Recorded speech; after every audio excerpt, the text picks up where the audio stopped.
What's up, Blade Breakers?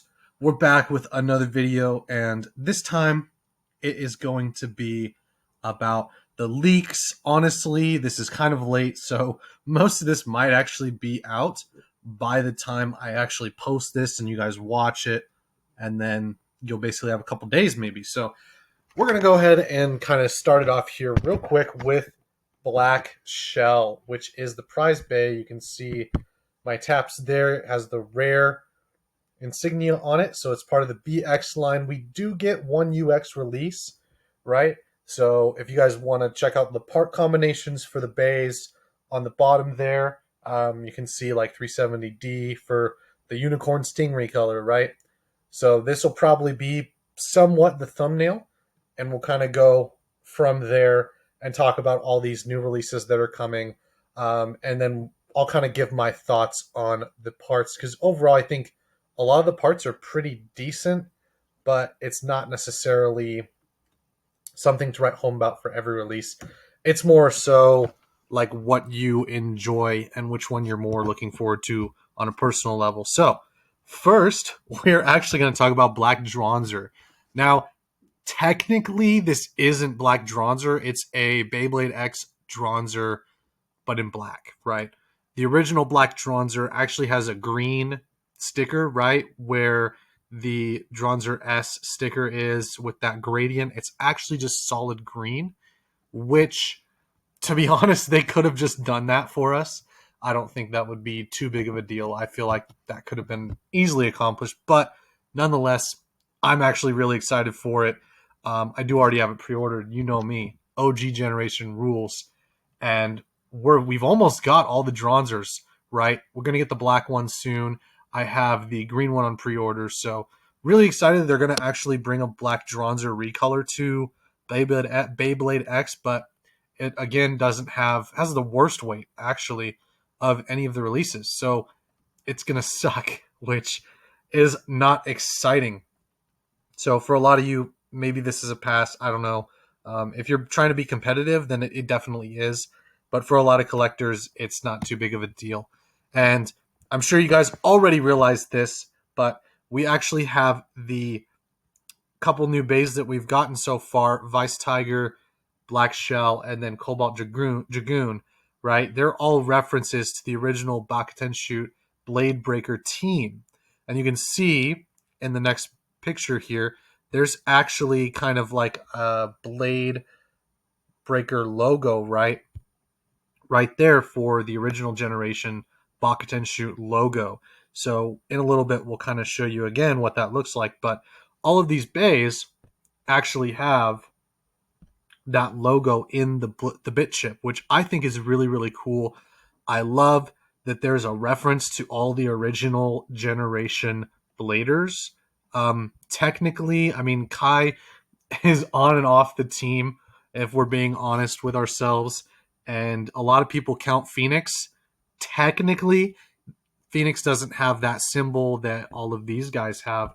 So he's technically not a reference. We'll see if they drop another one, but they would kind of have to change the name, and it wouldn't really work as well. So I'm imagining they're just going to do these three and then hopefully do some for the Metal Saga and the Burst Saga, which I think would be really awesome. And it would basically make Beyblade X half of its own thing, and then the other half of Beyblade X would just be like throwbacks and references to the other generations, which is honestly super, super cool. You can see that all these different variations, they kind of change the blade and give it a little bit of a reference to the original generation counterpart and kind of make it its own thing in Beyblade X. So I think that's really cool. I did find someone circled the symbols for me. These symbols are on all the blades, and you can see the original logo right here is actually there, which I honestly, so cool. So cool. I think that's one of the best ways to reference a generation like that. Usually you just see like a copy paste type of thing. The same way we have the remakes, and they just don't work. So I like that they actually gave blades that are brand new, kind of like a retro style to the blade and stuff like that, and kind of just made the reference something small instead of making a blade that doesn't make sense and isn't competitive like they did in first, where they basically just remade the Bay and it sucks, and there's no reason to even buy it because you can't battle it with anything else or it'll just lose no matter what you battle it against. So this is Black Shell, right? So the Drasil reference, and he's insane. I love this green. I love that you can see the turtle heads on each of its faces.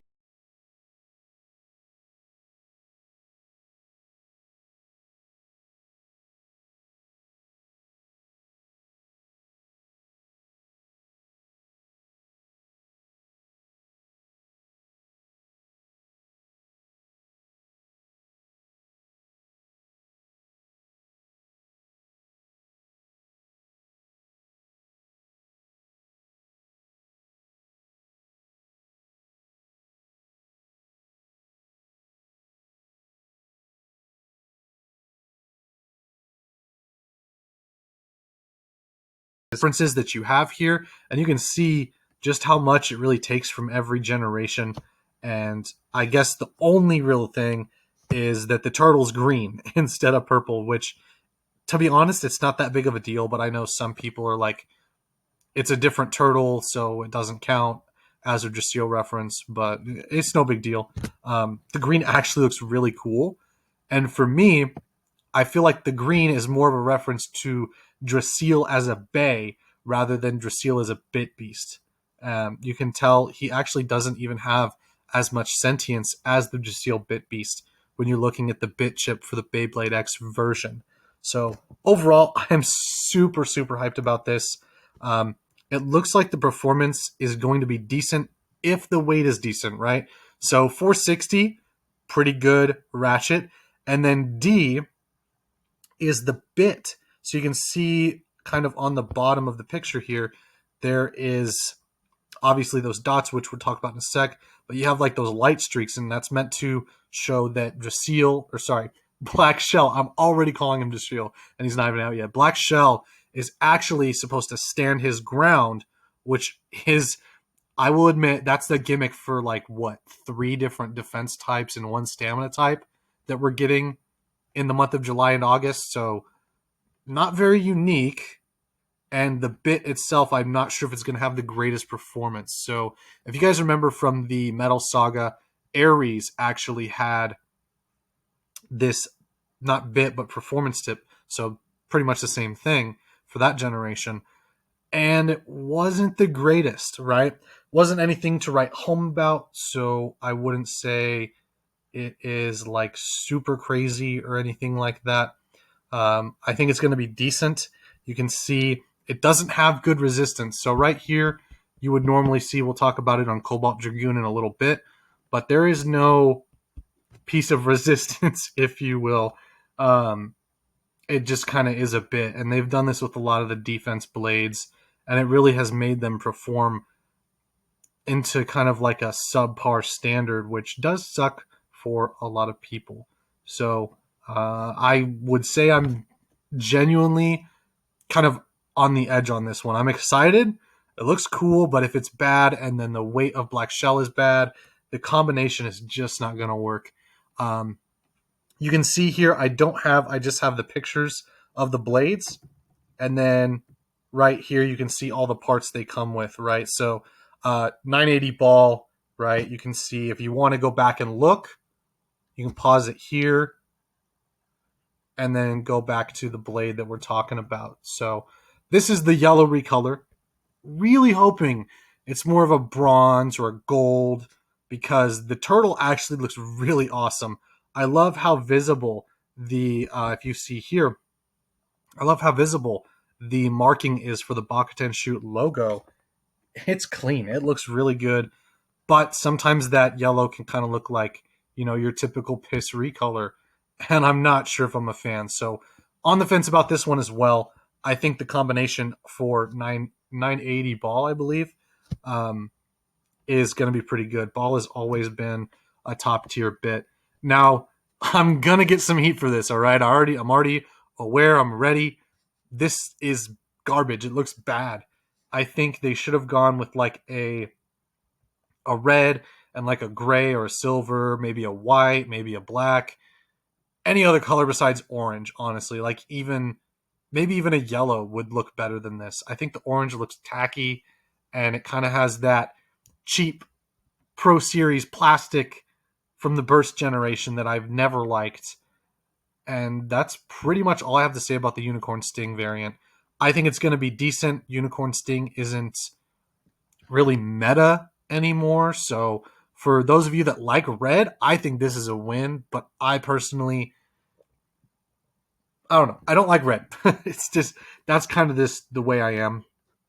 I would say that overall, if it was a different color, I'd be excited. I'm more excited about this than the Hasbro recolor. I'll tell you that right now. The Hasbro recolor is bull. It looks like they just took a bunch of random colors. It's kind of Eastery, which we'll see when it releases. I don't think it's going to be around Easter, so I'm not really sure. It does have like that Easter basket color, which is very different from this very stark red and orange. And I just got to say, I'm not really the biggest fan. It does have some Cyber Pegasus vibes, but I feel like they did the red way better on Cyber Pegasus from the metal generation. Now, Wizard Rod is probably the best Bay in Beyblade X, and probably will be until they release, I don't even know, something crazy. They almost need to power creep themselves in order to change the meta. I think stronger attacking bays, defense bays that have better resistance and a little bit heavier. Wizard Rod just outclasses every opponent, and now you can run two of them in your deck in tournaments. So this is going to be a menace, but let's talk about the green. The green is really cool. I actually really do love that kind of subtle kind of plant green on the outside, and then you have that really vibrant green for the avatar, which really looks cool. It ties it together. I wish it would have been purple. Praying, keeping our fingers crossed for a purple later on down the line of Wizard Rod. I think that's going to look amazing. This is obviously a must pull. I feel like actually all of these, from the Yellow Black Shell, Unicorn Sting, and all the others, are just incredible. I think you can't go wrong with buying the whole set. Probably one of the strongest boosters we've had in a while. And here's another reason why it's the strongest, right? Phoenix recolor. So it doesn't have the paint, which is fine with me. I would have been cool with like a black or like a even like a darker blue or something like that. I don't know, maybe a red. I honestly think that it looks really slick just as is. The metal coat obviously does bump it up a bit, but since it doesn't have it, I'm honestly not going to ding it. I really like the silver with the blue. It's probably a color I would have chosen if you would have been like, what colors go good together? The only other one I would have picked would be black. Black and blue look really good. Maybe, yeah, honestly, that's probably the best color choice for them. And it's not painted. So you guys can get this and not worry about scuffing the paint on your Phoenix. And I think that's really cool. The blue is really awesome. Blue flames are stronger than red. So real quick, I think the common, yeah, it's got Hexa. So 580 Hexa. 5 is not the greatest, but Hex is really good. I think this bay is actually going to be kind of the sleeper pick of the booster set, if I'm being honest with you. I think it's going to be awesome. I love the blue. I really cannot wait to see Hexa in a recolor. I think this is going to honestly be just as important as getting the prize bay. The Wizard Rod combination, like it's already top tier, so like obviously you're going to want to pull it. This is the one that I think people are going to be like, oh, you know, that bay is actually really good, and the booster set's going to go up in value a lot from it. So the last one is a Viper Tail, purple color. Honestly, this PNG, it's not a very good one. I should have saved a better one. It looks really clean with the purple in like a real world setting instead of like a PNG like this. So sorry about this one, you guys, but it's going to look awesome. I love the purple. Any purple recolor, honestly, is for me. Not that I like purple. I just feel like purple in Beyblade is never really used. I mean, not comparatively to like blue and red and green and yellow and stuff like that. I think purple's kind of on the back seat. So to see a couple purple recolors over the course of the first season of Beyblade X is really awesome. Not much to talk about. The overall combo itself's not the greatest, but the purple is a really nice touch. So if you don't like purple, I think this one is the biggest skip. The one you're going to be kind of upset about if you get. And then I think the Unicorn Sting is actually going to be the biggest letdown in terms of the base that you get in the booster. We'll go ahead and talk about Cobalt Dragoon. This is insane. It is a left spin. The spin stealing is not that crazy. You can see very aggressive contact points when you're looking at the blue, and then to the chrome there with the metal. Those contact points are going to be crazy, and they're very aggressive, so they don't really lend themselves well to spin stealing, especially with the bit and ratchet that come with this. So overall, I'm very excited for it. I think it's going to be awesome. You guys know I'm going to rep Dragoon all the way. I think it's probably one of the coolest bays we've seen in X. But the performance, I have seen one person has it. The weight is really good. It's not the top of the food chain in terms of weight, but it is up there by Cobalt Drake. So I don't think you can really go wrong with this. I think it'll be a good combo. I think as long as you launch harder than your opponent, you've pretty much got an advantage. Where this guy is going to struggle is with those late time matches where you're kind of both struggling because the spin steal is just not going to be there like it would with a defensive bit or a stamina bit, and then a little less aggressive on the pieces. And it doesn't have rubber, no rubber on it. So no spin steal really, if I'm being honest with you guys. So overall, I think if you're excited about El Drago and stuff like that, that's going to be where you're going to like this release. If you're looking for spin stealing, you're going to have to probably wait, honestly, until we get a remake of either El Drago or who's the guy from Burst? Freeze Bay. Shoot. Like I said, I'm not really a Burst guy, so I don't remember Fafnir. There we go. Couldn't think of his name because I'm not a Burst guy. But this is the Ratchet, and it's got two sides to it, which is insane. The first side, which is this left side, is supposed to kind of glance the attacks off when you get hit. And then the second side here that you see on the right is supposed to aid in attacking. So do I think that's going to be the case? It doesn't seem like it, but this is pretty much already out by the time I'm uploading this. So let me know your thoughts on Cobalt Dragoon. I have him ordered. We're just going to have to wait. He's probably not going to come anytime soon because I live in a town in the middle of nowhere. So anyways, this is the Cyclone bit. Very reminiscent of that Metal Saga left flat that you see on El Drago and stuff like that. I think it's going to be good. I think it's going to be awesome. It might not be as aggressive because really for Beyblade X, the extreme line is what's going to make a bay aggressive or not, and any bay can be aggressive in that stadium.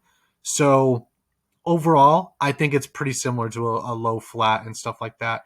It's not going to be the craziest, but you can see right here on the right, it does have high burst resistance. So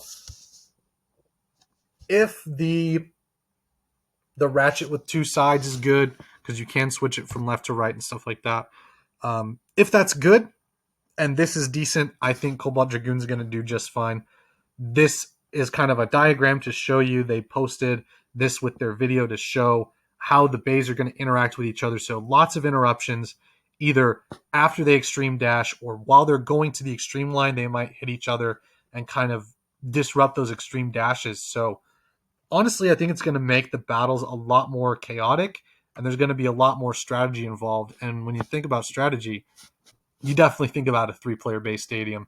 I know a lot of people, friends of mine and stuff like that, they've got 2 siblings, and one of the siblings feels left out, and the base stadiums just aren't big enough for 3 people. And so Takara Tommy has addressed that with the 3-player base stadium, and you can see it's very much so a wider design. It fits 3 bays, and the extreme line is not only an interesting shape, but a lot longer and wider so that you can kind of take advantage from no matter where you are in the stadium. So I think that it's going to be very chaotic.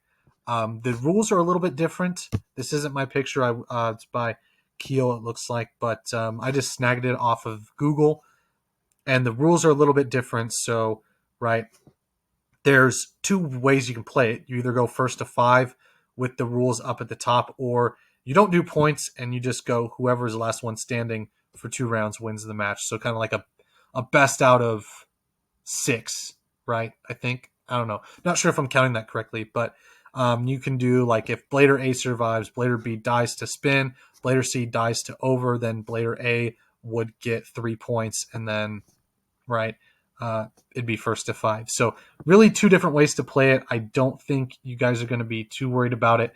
The positions, right? So center position, left and right, are really going to matter when you're looking at this stadium. If you can pull off a good launch and kind of do what's called a reverse extreme dash, where you launch from center or right position and kind of get yourself stuck in that corner, I think you can really take advantage of the 3-player stadium and get some crazy wins. So here's another picture without the base, and it's a little bit better quality. It looks like it does slope a lot to the top, and it's a little taller, which is nice. And overall, I think it's going to look really, really good and be a lot of fun for you guys. So let me know what you think, Blade Breakers, in the comments. And hopefully this one was a little shorter for you. We will see you in the next one. Peace.